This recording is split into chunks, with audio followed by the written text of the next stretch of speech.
Are testosterone levels proportional to physique quality?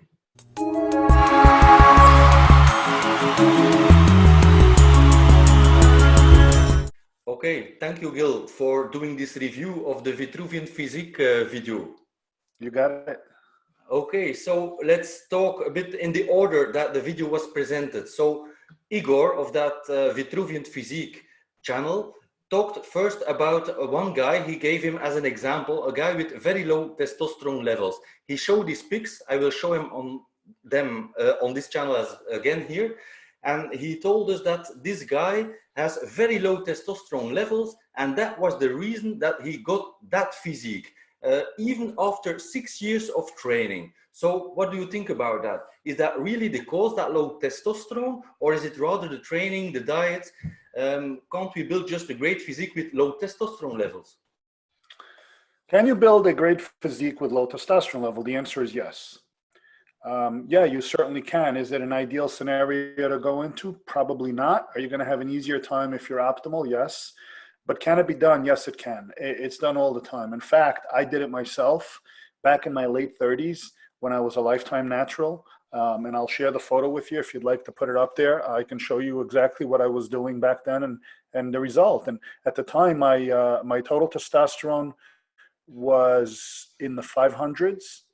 And my free testosterone, which is the key here, which was totally missed in the video, was only 13 nanograms per deciliter. And people accused me of being on steroids and everything else, but that's okay. At the end of the day, when it comes to building a physique, you have to look at the 3 top priorities. And priority number 1 is going to come down, and this may surprise a few people, it's going to come down to training. The amount of stimulus that you put on your muscles for the intended purpose, whether it be performance, aesthetics, or anything else, the stimulus that you deliver and the intent in which you do it is going to be the priority number 1 when it comes to shaping your body. So training and training correctly and training optimally is going to be priority number 1, followed by nutrition and refueling. It's extremely important. It's not more important than training. You can eat well and never have a good physique. You could train and eat half-ass and still have a decent, moderate physique. So the training comes first, followed by nutrition, and then, only then, biochemistry comes into play. Yes, you can defy biochemistry if you're training and eating properly.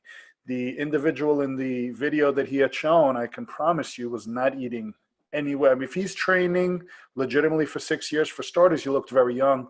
The face was blurred out and I can't really tell, but he looked like he was a teenager.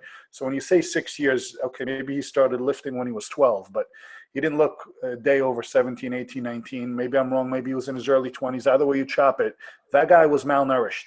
There was no amounts of food going into that body over those 6 years to sustain the lean mass that presumably he was trying to put in there. It had nothing to do with his hormones. It had to do everything with his training and nutrition. For starters. Secondly, let's not rule out genetics.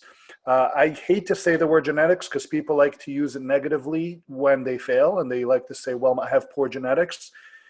It's not that you have poor genetics. Everyone can make progress if the training and nutrition and obviously the biochemistry is optimal. However, there are people with superior genetics. There are people who are genuinely going to look good and have good muscle definition and be bigger than the rest of us. And some of us can train years and still not achieve what someone with superior genetics can do in a matter of 6 months. So some people just have that type of a body, okay?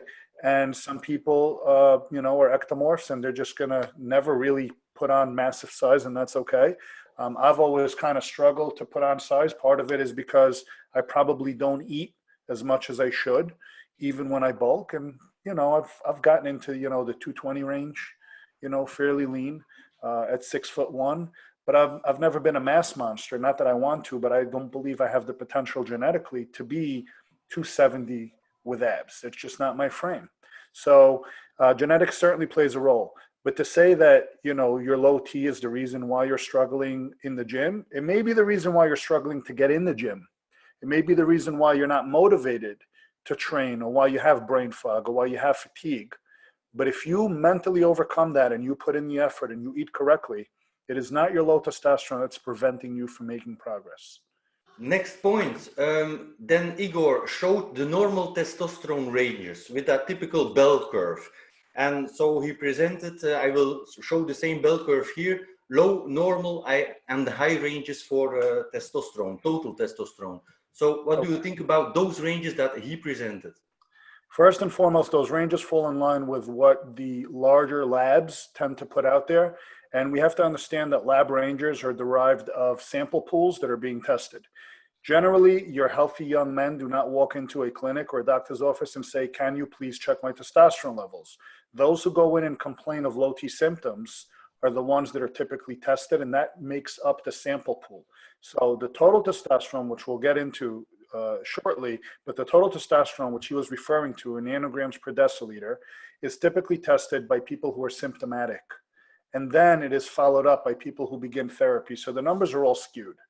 Those are not your optimal ranges by any means. And to call them average is really, again, depending on a sample pool of people who go in requesting a test. Because if I threw in people who are truly optimal, then that range would move. So at the end of the day, I don't put a lot of stock in the numbers, especially when it comes to total T, because as you and I know, there's so much more underneath the surface that plays a role in biochemistry than just total testosterone levels.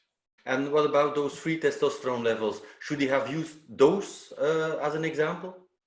Yeah, so total testosterone is a snapshot in time. It's like if I toss a ball in the air and I say, take a picture, and you catch it on the way up or you catch it on the way down, and you say, that's how high the ball went. Well, you didn't catch it at the peak. You don't know, nor do you know how long it sat there before it came down.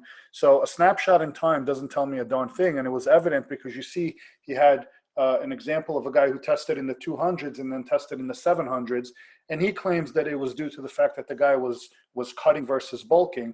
And while that may hold a little truth to it, there's no way the guy went from 700 to 200. This is literally, I can go in, okay, if I'm natural and I go in the morning and I want to sabotage my blood work, I can literally stay up all night, have a couple of beers, order a pizza, and then go in at 12 noon and have my blood drawn and come back in the 200s.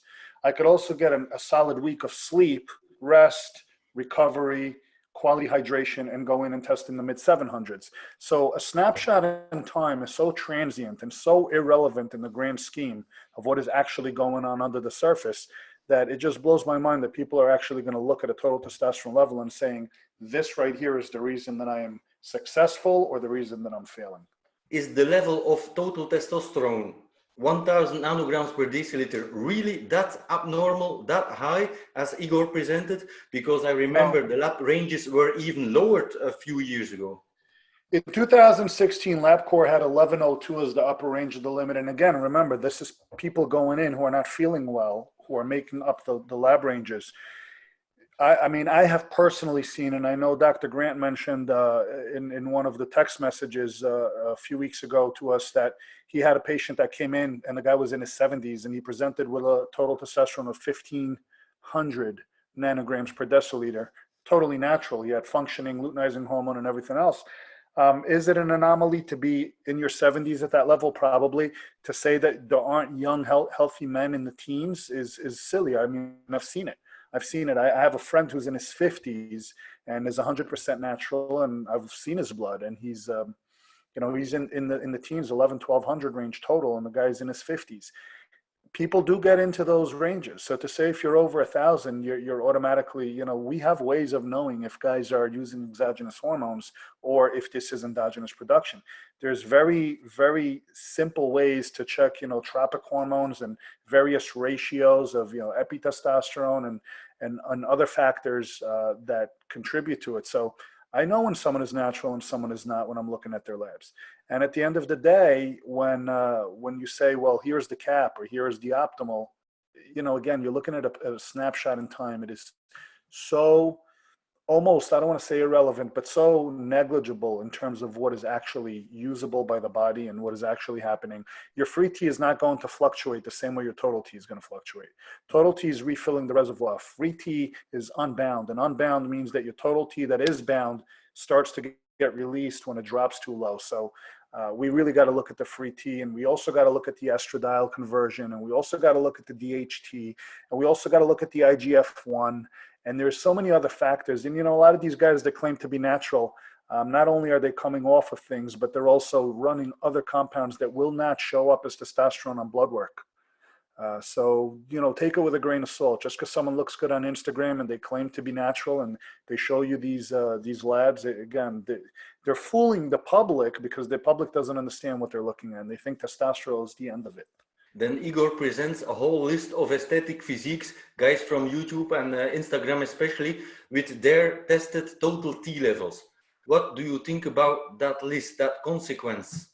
I mean, from the photos he put in, again, I know these are like Instagram photo shoots, and these guys look good, obviously. They put in the work, they train, and they eat well. Looking at their testosterone level, again, this is just pandering to their crowd, their followers. And I get it, it's a business. The mere fact, I mean, the whole video started out with a promo or an ad for a company that mails you out these little finger spot tests, which again, it's, I mean, how you're going to do a serum test on a blood drop is beyond me. And there's no way they could test SHBG, luteinizing hormone, follicle stimulating hormone, free testosterone, DHT. I mean, this is just total T, which is a complete waste of a test, as you and I know. But, you know, people buy it. So, you know, when you put out a video that is sponsored by a company that is selling you a product, then the goal of the video is going to be to describe this product and this test and this metric as the holy grail, but it's far from it. So, you know, people really should understand that there's a lot more that goes into your hormones and your biochemistry and the metabolic functions of your body than total testosterone. People put way too much stock in that one number. That's why they should subscribe to this channel instead. Best channel there is. Okay, Gil, the most important question of this video actually, are testosterone levels proportional to physique quality?